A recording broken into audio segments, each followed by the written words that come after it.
ছাত্রলীগের এক কর্মীকে ধরে পুলিশে দিয়েছেন ছাত্রদলের নেতাকর্মীরা। ওই ছাত্রলীগের কর্মীর নাম আকিফ ই রাব্বি। 2 ডিসেম্বর বিকেল 5টার দিকে রাজশাহীর লোকনাথ স্কুলের সামনে থেকে তাকে ধরে পুলিশে দেওয়া হয়।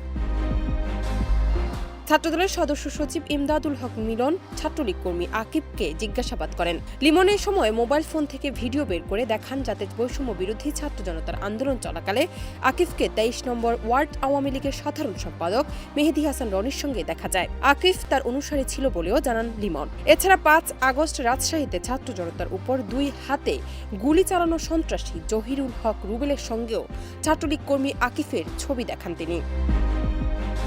এ সময় ছাত্রদল নেতা ইমদাদুল হক লিমন বলেন, মেহেদী হাসান রনির সঙ্গে এই আকিব 4 ও 5 আগস্ট ছাত্র জনতার উপর হামলায় অংশ নিয়েছিল।